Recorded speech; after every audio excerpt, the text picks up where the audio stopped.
Good morning, Kirsten. So, sorry.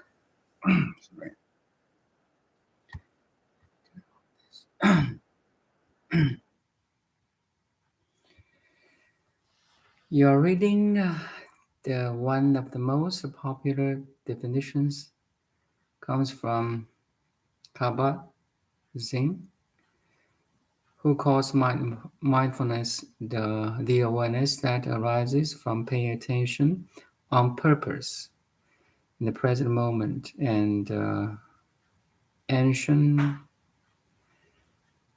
Over the years, I have increasingly come to realize that mindfulness is essentially about relationality. In other words, how we are in a relationship to everything. Yes, very good one.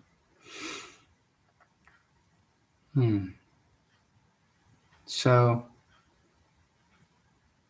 do you have any question concerning this paragraph or sentences?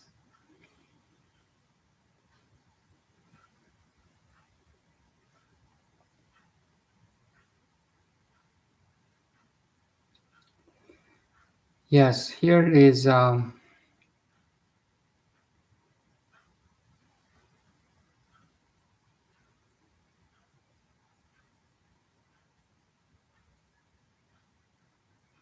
So you're curious that any of that you're invited on that typo inside. Okay.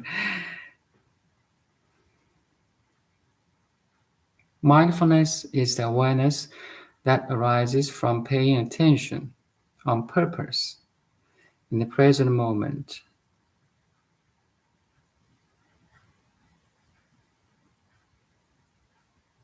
non-judgmentally. Yes. So basically, you are perceiving everything around you and inside you. So here there's two levels. You can pay attention or be mindful of one object, a sound like my sound now, an image like my image on your computer now. You're mindful of my image and voice. So that's kind of, again, one-pointed concentration or mindfulness. Your attention is going to the one object, one content. Mindfulness can also be open monitoring. Sorry. So you are perceiving all phenomena around you and inside you. Basically, we are talking six senses: what you see, hear, touch, smell, taste, and think.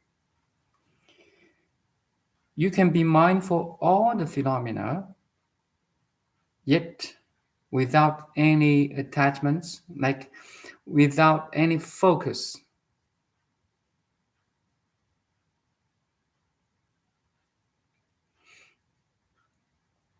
It's like you watch a movie, like there's a big movie with a big screen. You're watching the whole picture, yet you're not focused on any eyes or character or trees or landscape. You have this total picture. So open monitoring is like you have this total picture, yet you're not focused on anything. Our whole life is a moving movie.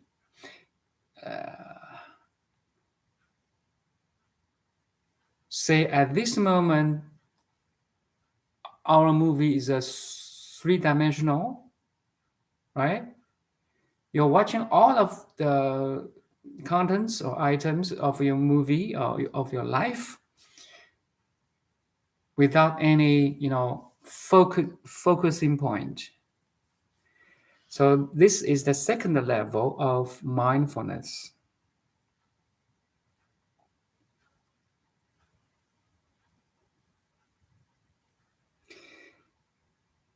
So in this perception, two levels of mindfulness, there's a relationship. And Kabat-Zinn, he mentioned, over the years, I have increasingly opened to realize all that mindfulness is essentially about relationality. So, relation of what? Relation are between the observer and observed. Make sense? So, you're listening to me, there's a watcher, and there's an image or to be watched. That's a relation.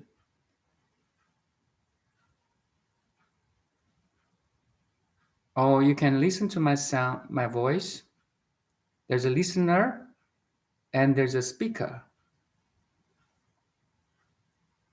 That's a relation too. So again, this is a level of one pointed. You are a listener. I'm a speaker. You are a watcher. I'm a like a speaker, performer, or an image on your computer.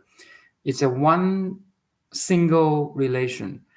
But there's a again the second level is that you are if you're doing open monitoring, that relation has a lot of contents. What you see, what you hear, what you taste, what you touch, what you think are all related to you. But I can simplify all these relationships into two words: the subject, you, the awareness, and all the contents of the awareness. That's a very simplified, uh, simple way of how to say see through things. Otherwise, we lost the complexity. How many items or relationships we are playing now? You know,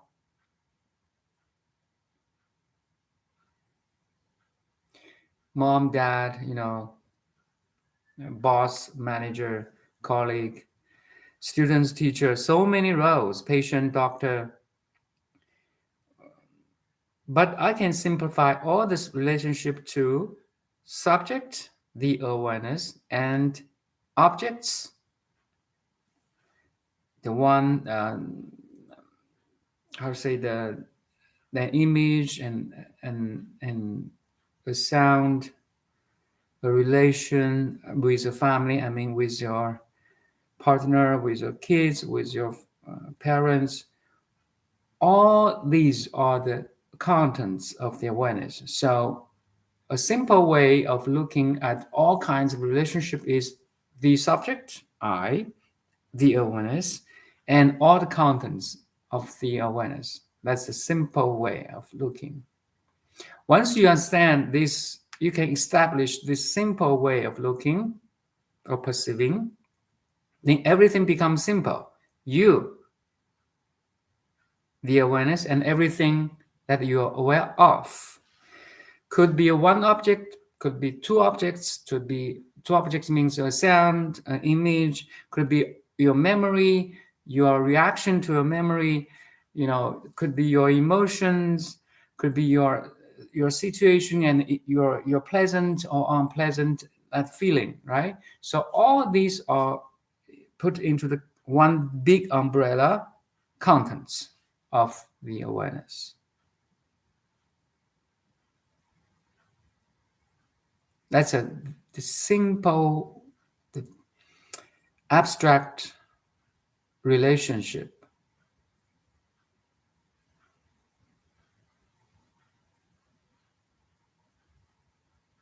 Different approaches to meditation flow from mindfulness, such as meditation by open monitoring, one point concentration.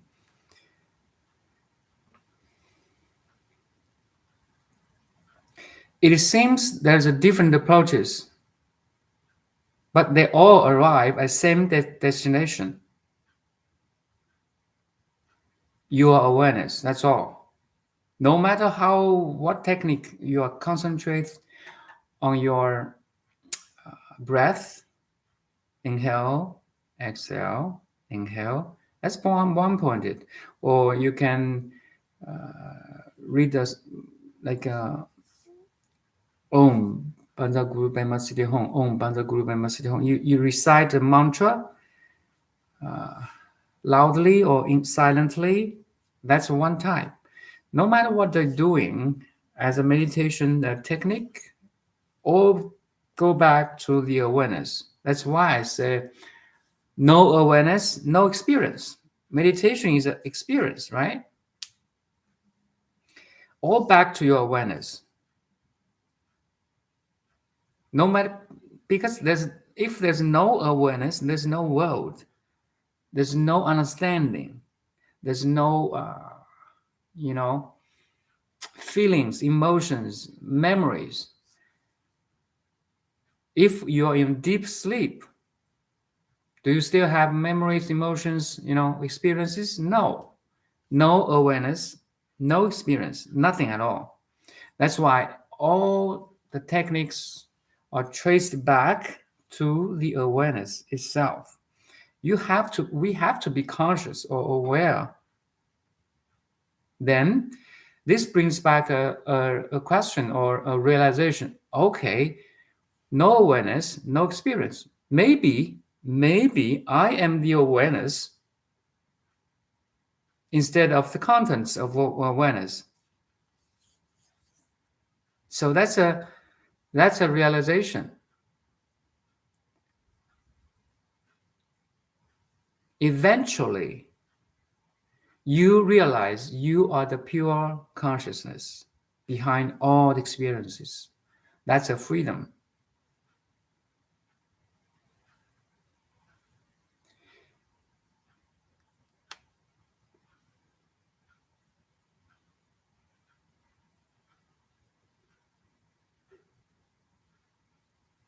Object, so subject I and all the contents of the awareness is the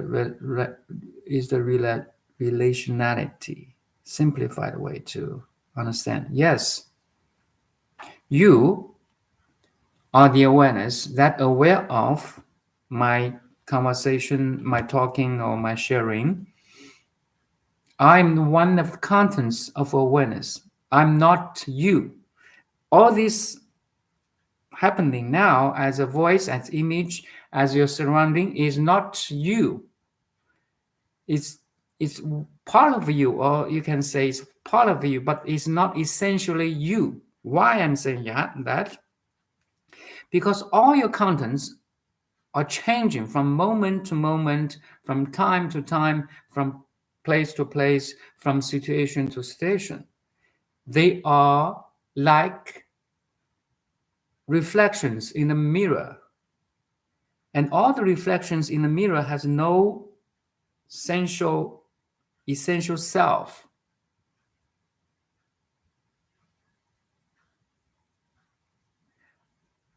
You see, this back to the essential teaching of Buddha, emptiness.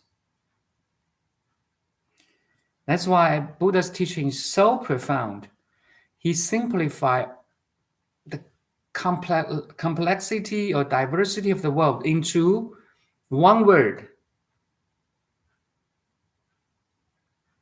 And emptiness is universal law. No matter we are on planet Earth, or we can land it on or immigrate to Mars, or some even far away galaxies. No matter where you are, this universal law, emptiness, can apply to galaxies far away. That's called a universal. It's not subject to any place, any planet, any galaxy, any time. That's the truth, you see. If truth subject to change, if a truth is subject to a person or situation, it changes over time. It's not truth. Truth is everlasting. It's always true. That's called truth. And Buddha is teaching about truth. All this educational system now happening on planet Earth are relative truth. It's not absolute truth. Again, if I pointing my finger this way, you may call it up. This way, down. Left, right. This is relative truth. This is only true on planet Earth. In outer space, this is neither up nor down, nor left nor right. But there's no confliction between the absolute truth and relative truth.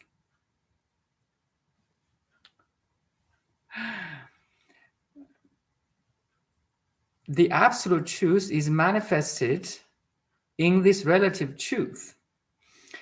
The absolute is manifested in your body and mind now.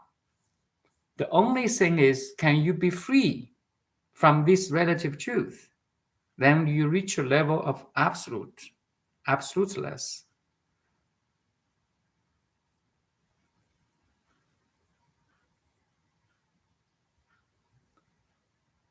So, continuing our topic today is there's a relation of subject and objects, right? This is a relative truth. The Buddha's absolute teaching is the subject I and all objects that I'm aware of is one thing. That's called absolute teaching, oneness or non-dualism. Oneness is affirmation of the ultimate truth, a affirmation way of expressing the ultimate truth. Non-duality is a negation or negation to express the ultimate truth. They both work. You see, Buddha teaching is not teaching you how to play piano, how to design an art, or how to be a good painter, how to be a good engineer, how to become a doctor. He's not teaching about that because all these are relative teaching.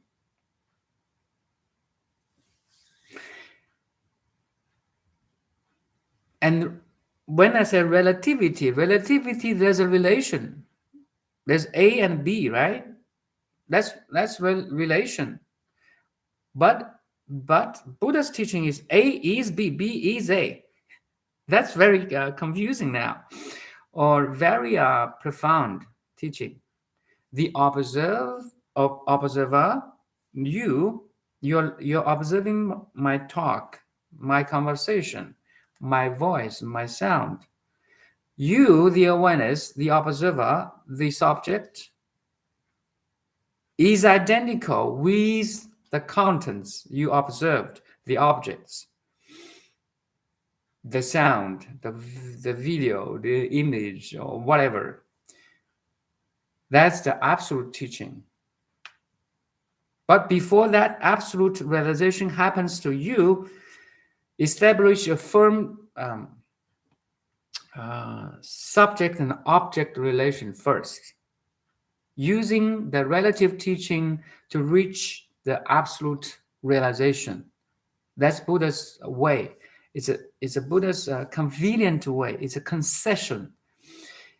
It's like in our in kindergarten, you cannot reach a level of PhD yet, but the teacher can show you a picture of PhD or certificate picture. Hey guys, little guys, 5 years old or 6 years old, kindergarten students, in the future, you're going to have this PhD degree, the highest level you can get from as a human being or in the educational system. Buddha is say, okay, kids or humans, you are Buddha already. You have that certificate. I will teach you how to realize your certificate. You already have it. That's why I always teaching you're originally calm, you're originally wise, you're originally um, peaceful, you're originally freedom, you're originally uh, luminosity, luminous, you're originally loving. So sometimes it takes time to digest. That's all. It takes me 10 years to digest all the Buddha's teaching. Wow. Wow. You only have the wow moment because all his teaching is so true. So true to every detail of life, to every moment, space and time and situation. If everything is are so, if the truth are so is so true, that's called omnipresent, right? That's God, actually. You see, you even have understanding, have a true understanding of the traditional teachings in the Christianity. You realize it. You don't need any teaching anymore because you become the source.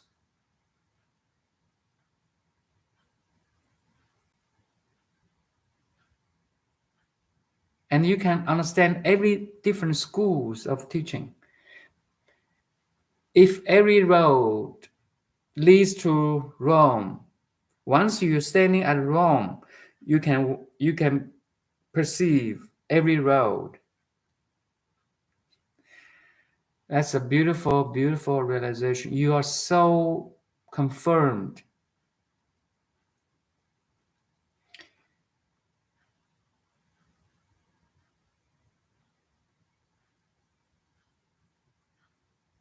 You're standing a field of absoluteless and watching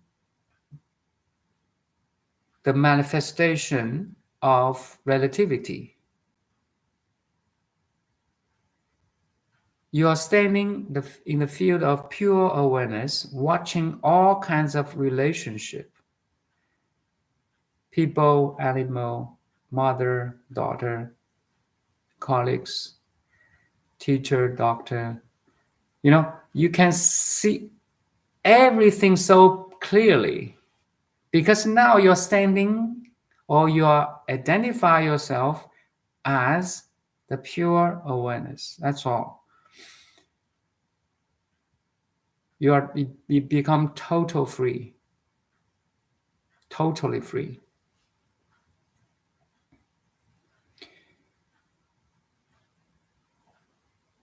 That's called a diamond mind. I've Now the realization, the absolute touches the relativity. In the Heart Sutra, emptiness is form.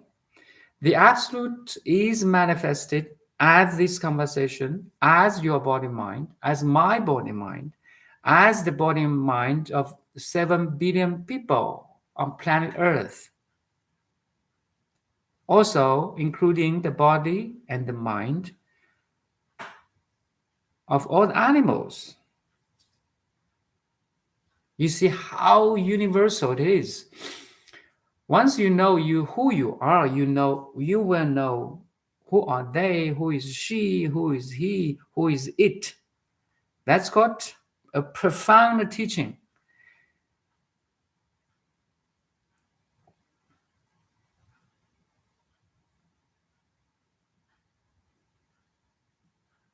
You have this total picture with such a clarity. Then on top of which you can understand every pixels of the picture. you can understand every character of this movie we call life, a cosmic life. I'm not saying your life only. Once you understand you are in the flow of the cosmic intelligence, then you see everything is an expression of that cosmic intelligence, manifest as a person, as an animal, as a tree, as an ocean, everything. Because everything is the manifestation of that absolute. But only when you understand you are the manifestation of the absolute in a relative form and name, a female, a gentleman, a teacher, a student, that's all the relative relation. Once you realize you are the absolute manifest in the relative body and the mind, then you understand everything, everybody, everyone else is a body mind, is a is absolute manifested in the body mind, in the relative body mind. That's the realization. That's the where your true love and compassion comes from, because you realize fundamentally everything is everything is identical with you. The pure awareness or pure cosmic intelligence. That's all. From there, you will love everything. You will love everyone. You don't need anybody to teach to care another one.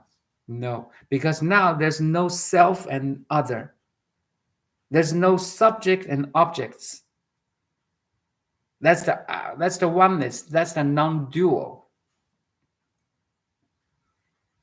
Once you realize the non-duality, the oneness, the universality, the purity, then you will enjoy your life. You'll be amazed at every moment, because every moment is the vibrant manifestation of the, the totality. Even though we are in a very relative situation, like now I'm sitting in city of Vancouver, a small room with the windows, with a table, with computer. This is a relative situation, and everybody is in a relative situation with his family, partner, kids, parents. But you can see through things now. You can understand in this all the manifestation of relativity is the manifestation of the absolute. You're not a drop in the ocean. You are the entire ocean in one drop. Then you are free. You can be free. You are free from every education, every relation, every family. You are free. That's all. Freedom is not a financial freedom. It's a emotional, psychological freedom. It's a spiritual freedom. You're so free. Nothing can shake you on anymore. Nothing can imprison you anymore. Nothing can grasping you anymore. Nothing can stick to you anymore.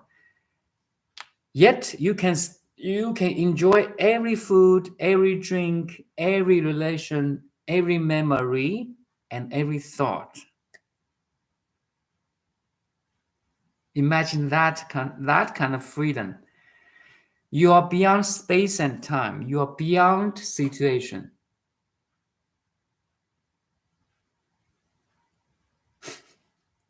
That's the purpose of life. Trust me, my friends. If we don't realize this, we fail. We fail as a human being. We fail the final examination as life. That's all. If we fail, we continue.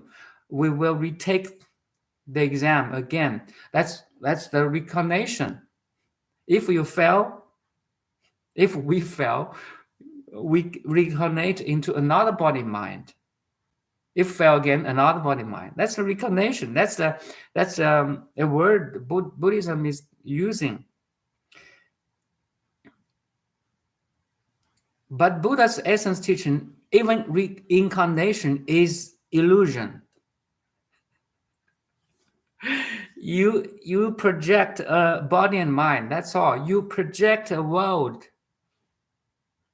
If you at this right moment you see the emptiness of your world, of your projection, of all the contents of the awareness, every content in the awareness is empty right at this moment.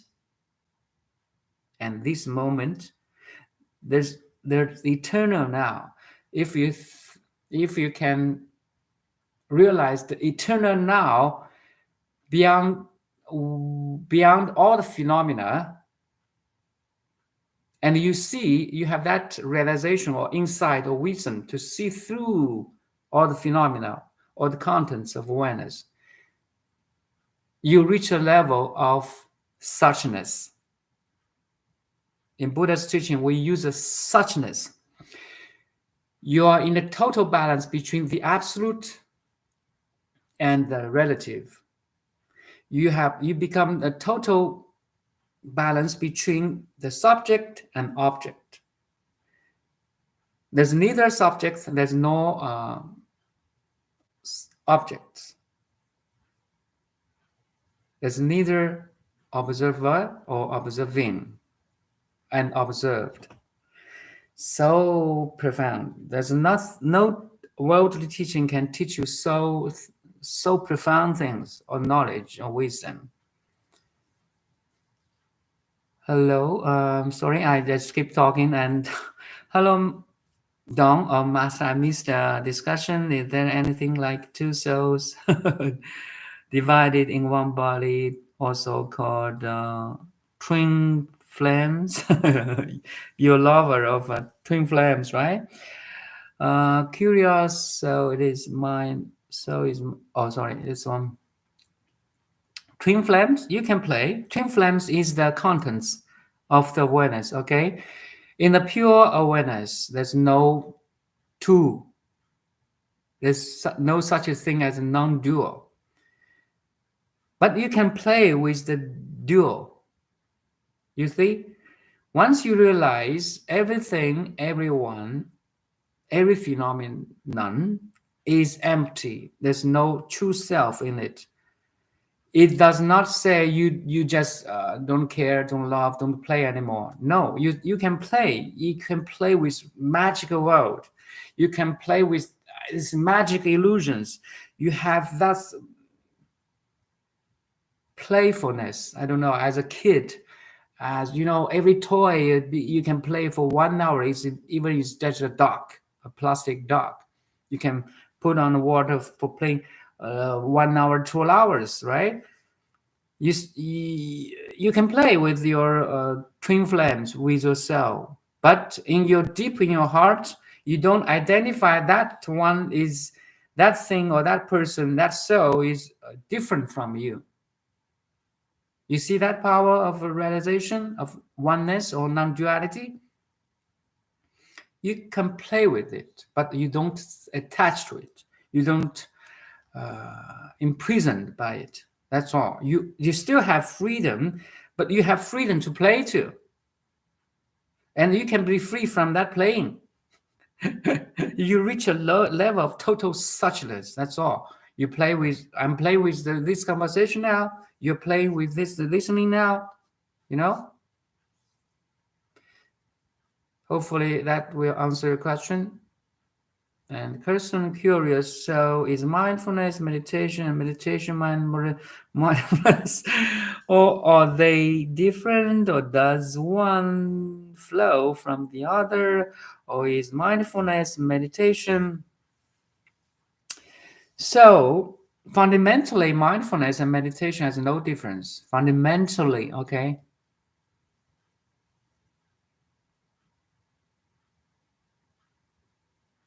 Are you mindful now? Yes.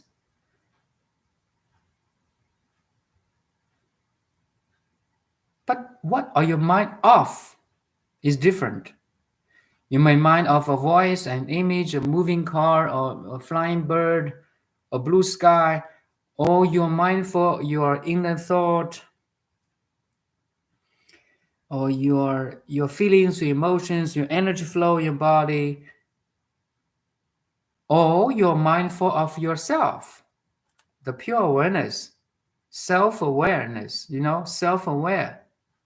You can draw the second half of the awareness. This all called a mindfulness in the broad sense. And if you can do this, you are in a meditative state. That's all. There's no conflict. Fundamentally, there's no difference between mindfulness and meditation.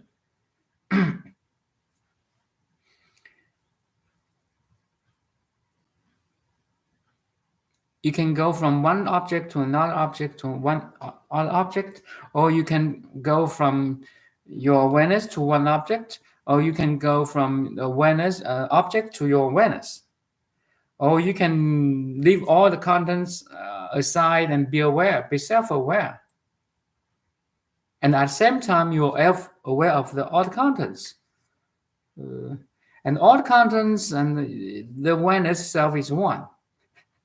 And from moment to moment is the play of all the things. It's like a current in the ocean is the play of the entire ocean from moment to moment, even though it's different.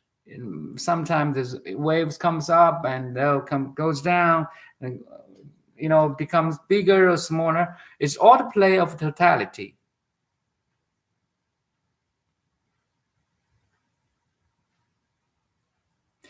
You understand every moment is a manifestation of absolute. That's all. You accept it fully. You accept your relationship. You accept you are suffering now. You accept your happiness now. You accept fully with a true understanding.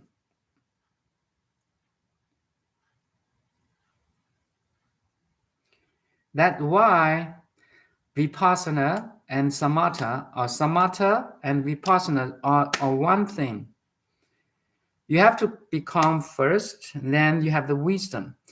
And when there's a first and later wisdom, then this relation actually is one thing, is two sides of one coin. Two sides of one coin is the coin. But as a intellectual understanding, we need to separate things. We need to use a specific word.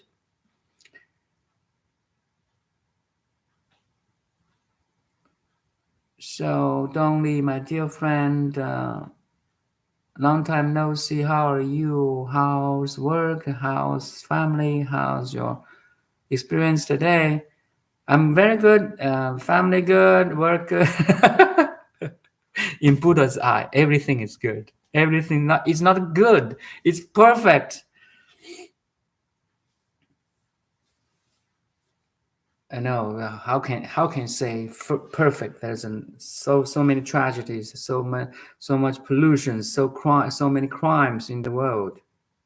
Well, you will see when you reach that level of clarity and stability. And the flavor. Thank you very much for your answer. People say incarnation of two souls in one body. People read energy of other people through cards. Yeah, that's all the contents of awareness. That's all the manifestation of the absolute. You can play as long as you are happy, as long as you are calm, as long as you see everything is one with you. Then you play.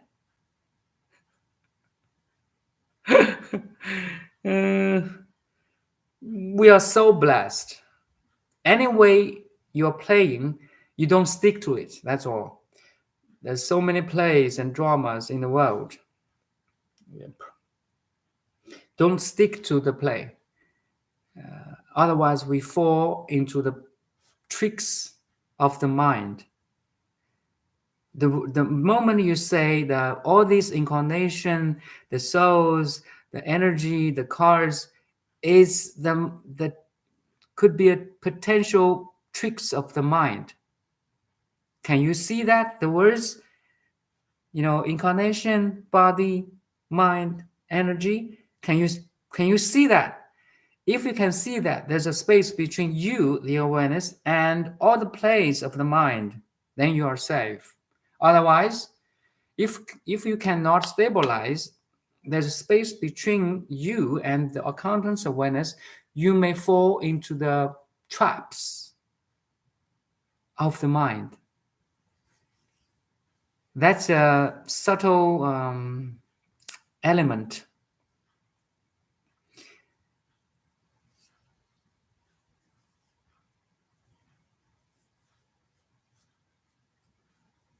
That's why samatha is so important. The serenity or serenity of the mind is so important because it's the foundation of the play. If you cannot calm down,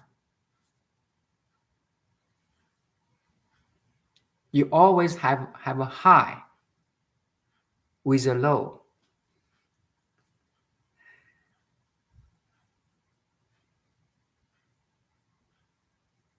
If you can reach the serenity of the mind, then you can always have a high without low.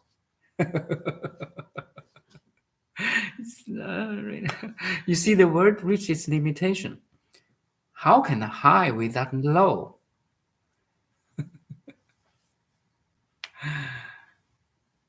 Serenity is the smell or is the fragrance of the absolute.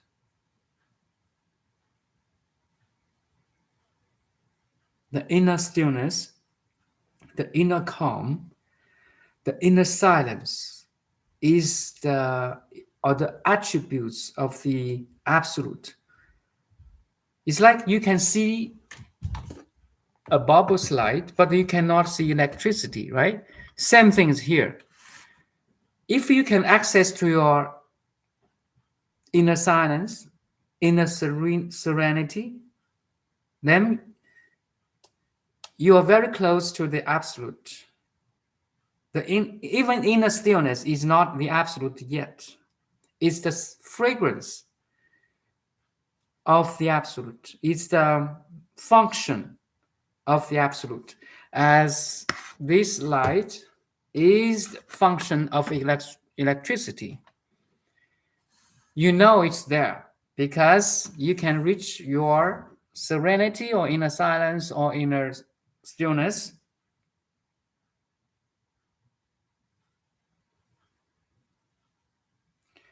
And Kirsten said, thank you, Don. What you shared confirms something I was contemplating from a book, video, and insights you share are appreciated. That's my job here. It's not my job. It's my pleasure. I understand the trick of the mind, so people can use or even steal energy from you. There's no thing or nobody as you, okay? If you don't identify as somebody, how can they steal things from you? If you don't identify that energy is you or part of you or yours, how can they steal something from you? You are empty. Nobody can take anything away from emptiness. You're like a pure consciousness. Let's say a vase with a bottle without wall. You are infinite big and infinite small. You contains everything. You contain everything. You embrace everything. Yet you don't identify with everything or anyone in it. How can that still? How can you are have stilled? Nobody can take anything away from you because you don't identify with anything.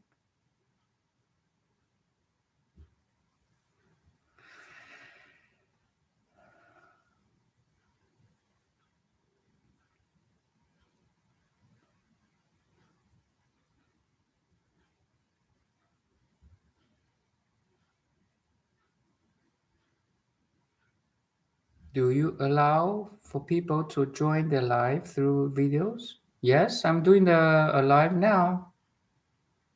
I'm doing the stream now, right? You're participating now. Yeah, I'm welcome everyone. But is my attention to them, to the other person, not my energy, master. Let me read. Thank you. Don't mind, so people can use or even steal energy from you. Is your attention to them, to the other person.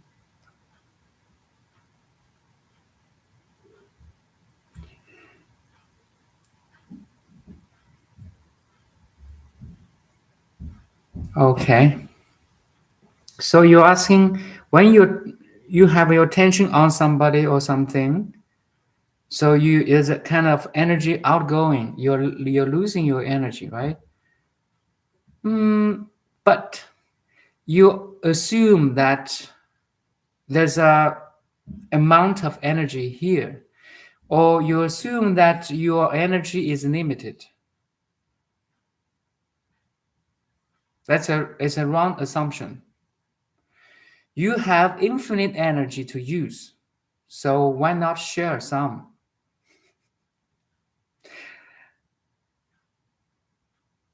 Instead of somebody taking away your energy, why not shift your perception that you're giving, you're sharing from this abundance of energy and knowledge and wisdom.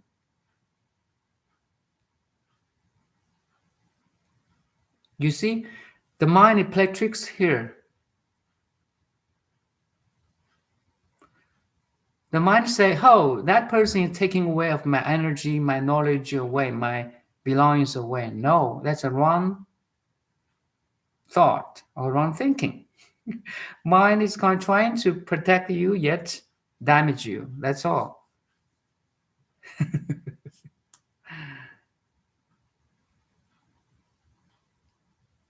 I mean, a face camera similar to a Zoom call. Okay. Oh, yes. I used to be use a Zoom, but every time I invite people to come, I have to send emails to them. I have to wait for them. It's kind of I later on I switched to this kind of I just talk, and if there's some questions I will answer. If there's no question, there's no listener or watcher, I'm okay. Because once you're interested in spiritual awakening, you definitely will search somewhere in YouTube, on Google, or whatever. And once my sharing or others sharing or other book or other thing interests you in the path of awakening, you will keep doing by yourself. You will find a way, or you will find your teacher, you will find your book, you will find your something inspire you. You will follow a teacher, a book naturally.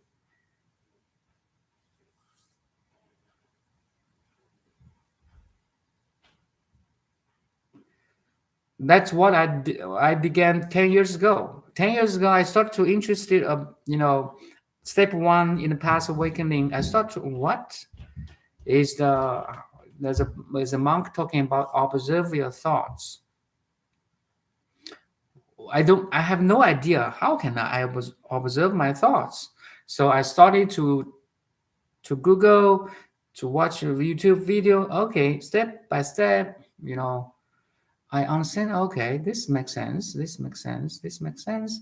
And later on, more contents make sense. More and more things make sense. Then I found I have more and more connection with different teacher, different book, different lineage. Oh, all things make sense. Even science makes sense. Even psychology, physiology, uh, everything makes sense because it's all talking about you in different body and mind, different perceptions. All is you, yet only you. Why not starting you and enjoying yourself? I love science, I love physics, I love even chemistry, physiology, because everything is talking about you. Is if you realize there's no self and others, everything's you, right? That's how powerful the realization of oneness is. How powerful the realization of non-duality is. Once I realize you're non-dual, wow, every moment becomes enjoyable. That's a high without low. That's a bliss. That's a blessing. You are in the heaven right now at this moment. Do you recognize it or no? That's all. Are you ignorant of Are you ignorant that you're living in on the planet Earth only? You are only this little body and mind, this little educated mind. No matter how good you are, you may be very good at as a doctor, as a professor, as a businessman, very successful. But if you identify with that, you suffer.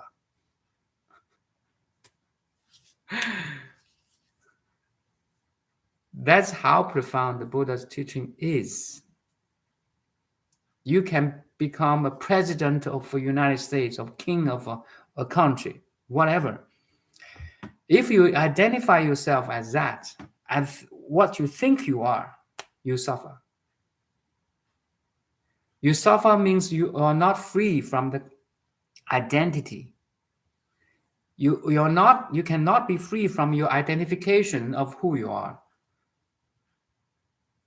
Freedom is the ultimate realization. You are so free. You're free from the body, means you're not subject to the birth and death. You're free from the mind, means you're not subject to any concept, any knowledge, anything you have grasped or understand. You're free from any phenomena world, means you're so high when you go hiking or when you see like Niagara Fall. Like 10 years ago, I went to Niagara uh, Niagara Fall, the biggest fall between America and Canada. Wow, I was so amazed. Wow, I stand at the foot of the fall. I think 120 meters high. The power of the fall. Wow, the vapors, the water mist. Ah, the sound is so powerful. You feel the power of nature. You feel you are so high, yet you can be free from that high. Imagine that.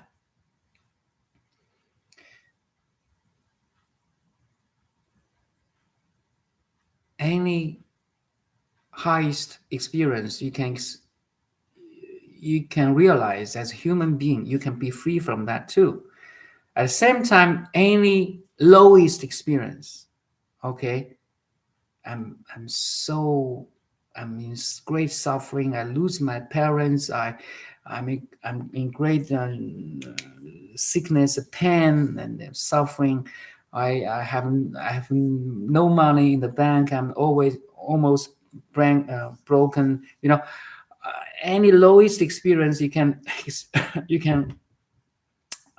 experience as a human being, you are beyond that. No matter how high or how low, you're beyond that. That's how blessed we are as human beings.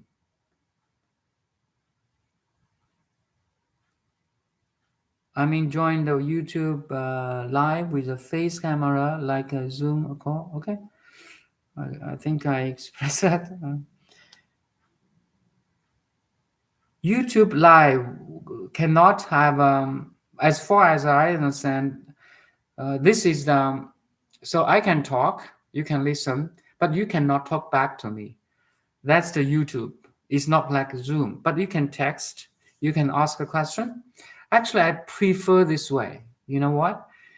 Because in text, you simplify your question. Of course, you can. I cannot see you. That's one thing. I lose that face contact. But you know what? I look different faces every day. We look different faces, experience different people. Every day we talk to different people every day. Underneath that different face, gender, background, education, I recognize one thing: awareness. You are aware, I'm aware, he is aware, she is aware, it is aware, a cat is aware, a dog. I see your awareness. Now you have questions. Sorry. Now you try to be free. The awareness, try to be free from contents of awareness. That's all. Now I'm partially freed already. I try to help. I try to be a guide. I try to be a teacher. That you guys, everyone, every being can be free from the contents of the awareness. You have the Buddha nature. Everyone have Buddha nature. That's Buddha's teaching. How long does it take for someone to feel oneness and bliss? Do I need to do everyday meditation, or is only perception of identity? Keep doing your every meditation every day. Access to your inner calm, peace every day, every moment. Actually, sorry, it's a perception of identity, yes, but once you realize, okay, I'm awareness, here are all the contents of my awareness. I'm not the contents of the awareness. Even my body mind is the contents of my awareness. I'm not my body mind. I'm not what I see, what I touch, what I think, what I smell, what I taste, what I listen. I'm not all of this neti, right? You have heard about this neti thing.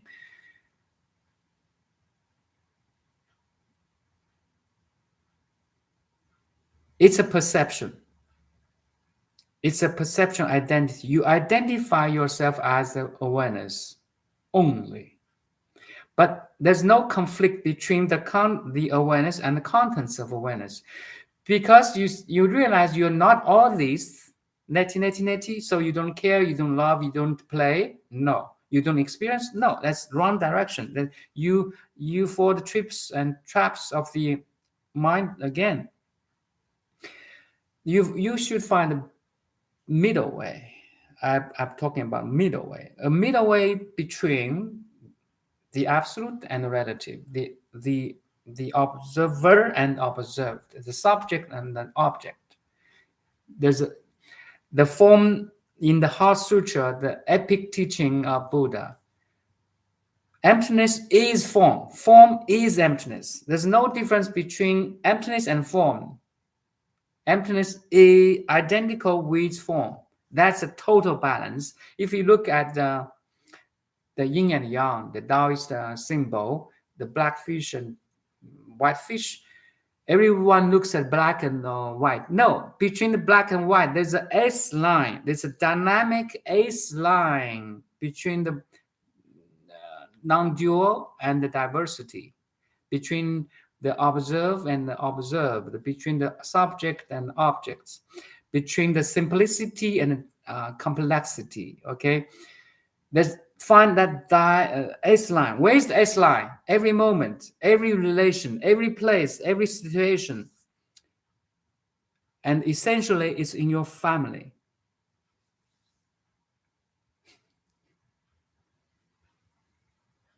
Can you find balance between you and your partner, your kids, your parents? Somebody say, "Oh, I have very good relation with my friends, with my even a stranger on the streets, but I cannot have good relation with my family. They suck." No, it's wrong. The core place of practicing mindfulness or meditation or spirituality is in your family. No, no, no, no. I would go when I would go went to temple, mountains, or with master. I'm so serene. I'm so peaceful. I'm so mindful. But once I came back to to my home with my partner, they suck. They no, no, no. Yeah, the very place of practice is in the family because family is the core relationship. Maybe your core relation is with your business partner. That makes sense too. And eventually, is in every moment. Can you be calm in every moment? Can you be serene in every place? Can you always have that sense of I amness in the supermarket, even? Supermarket. When you're standing, waiting a traffic light at busiest center of the city, like Seattle, like New York, like Paris, like Vancouver. When you waiting a traffic light in the noises of the city can be calm. Can you have that sense of I am? I am watching all this. That's the practice. So samatha is so important. Samatha is the calm of the mind. That's all. Can you be peaceful at every moment? That's a that's a basic line of spirit awakening. If you cannot, you fail. You fail the examination of spirituality. That's all. How long does it take for someone to feel? Could be just 1 second, a nanosecond, as sixth patriarch Huinan did. But it's very extreme cases. Normally, most people are doing a gradual enlightenment. They meditate, they read the sutra, they read the book of awakening, like the power of now, the art of living. Any book you are interested, depends on situations. Keep on doing your meditation. Okay, as I talk a lot today, and that's all for today. Thank you.